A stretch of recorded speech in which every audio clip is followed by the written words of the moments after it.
El estreno de Gilbert Díaz ayer en las Grandes Ligas con los Cascabeles de Arizona fue sin duda alguna la tendencia dentro del béisbol de las Grandes Ligas en la jornada de este lunes. La historia del venezolano es realmente conmovedora, inspiradora y, a mi juicio, un ejemplo. Yo no lo quiero ver como algo único, al contrario, lo quiero ver como un reflejo de muchas cosas que hay dentro de nuestra sociedad y que él realmente lo que está sirviendo es de ejemplo, de instrumento para mostrar de que sí es posible. Llegó a firmar tarde, Leo, a los 20 años. Y sí, sí se puede. Pero antes de eso, incluso emigrando de Venezuela hasta Perú para ayudar a su familia con el sustento diario, básicamente, llegó a vender helados mientras estuvo en suelo peruano. Pero no dejó de luchar. Y hoy él puede decir que debutó en Grandes Ligas, Arizona, allí donde están los campeones de la Liga Nacional con ese uniforme puesto. Ayer lanzó 6 entradas, permitió un cuadrangular, de verdad que le fue bastante bien, se fue sin decisión, una salida de calidad, se le conoce a estas que completan 6 entradas y permiten menos de 3 carreras. Y te voy a decir algo más. Desde su primer ponche, que fue en el primer inning, se vio realmente que iba a ser algo memorable para este joven Gilbert Díaz. ¿Qué tal la historia de este pitcher derecho hoy de los Cascabeles de Arizona, que por cierto en Venezuela pertenece a los Caribes de Anzuategui? Bueno, sí, totalmente una historia de superación. Bueno, y es como, ya hay algunos jugadores que han pasado también más, básicamente por esa misma historia de firmar tarde, ¿no? Sí, totalmente. Luis García es uno de ellos. Luis García, quien desde que llegó a los Astros de Houston, también fue todo un ejemplo.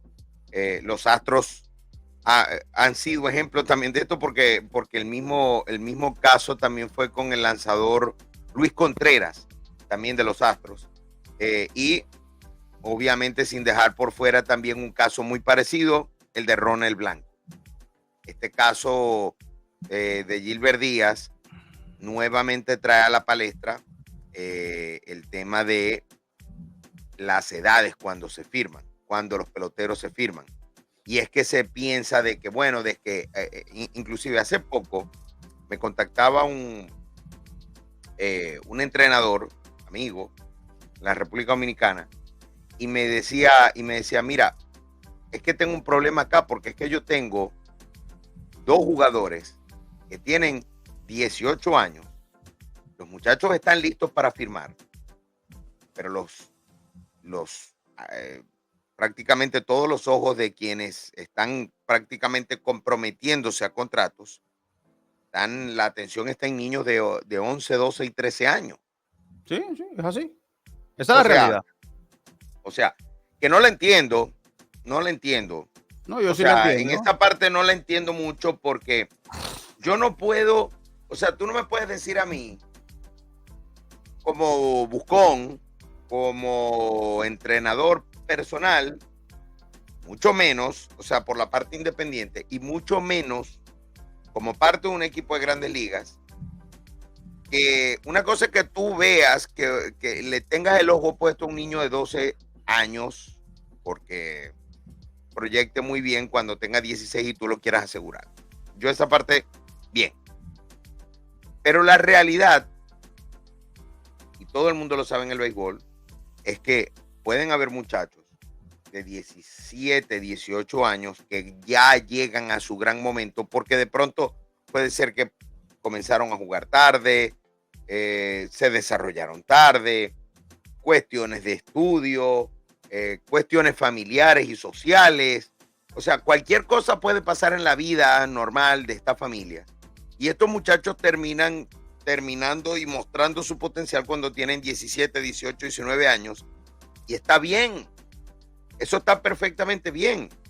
El problema no es que la industria diga, mientras voy a tratar de enfocarme también en niños más jóvenes o en niños de menor edad, pero eso no quita que la atención yo se la voy a quitar a muchachos, o sea, yo no puedo considerar a los 17, 18 años muchachos, no, es que ya está grande, ya está quemado. Es que aquí realmente... Por Dios, porque fíjate una cosa, y te lo voy a comparar con acá, con Estados Unidos, porque es que no tiene sentido de que por un lado la industria esté haciendo eso en Latinoamérica, y por el otro lado, acá, cuando tú ves los rosters de AA y tú ves los rosters de AAA, están plagados,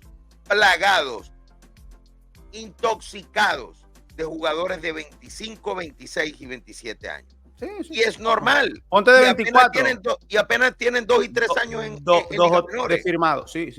Claro, lo que pasa es que no es comparable. Pero es lo mismo, porque pasan por las universidades. Exacto, no es comparable lo que hacen en Estados Unidos con el draft con lo que sucede en nuestros países. Y yo te voy a decir algo más.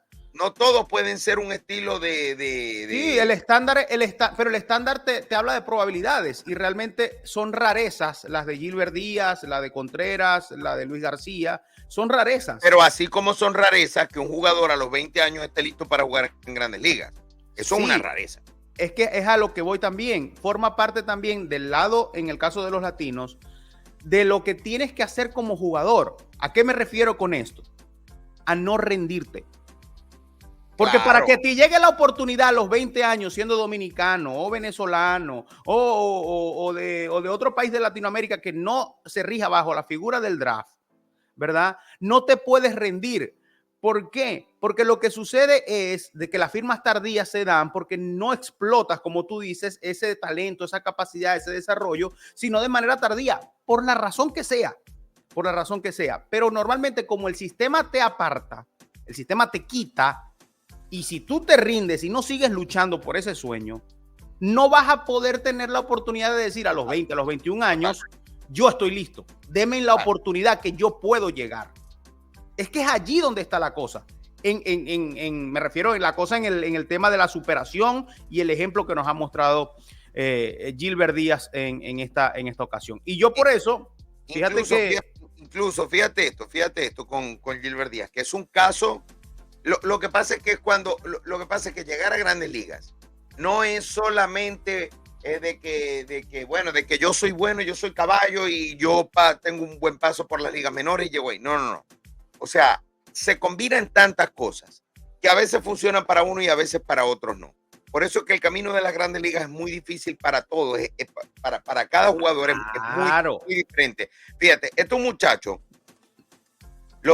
lo firman en el 2021, ¿verdad? Efectividad de 7 en Arizona, en la Dominican Summer League. O sea, cuando tú arrancaste tu carrera con efectividad de 7, tampoco es que...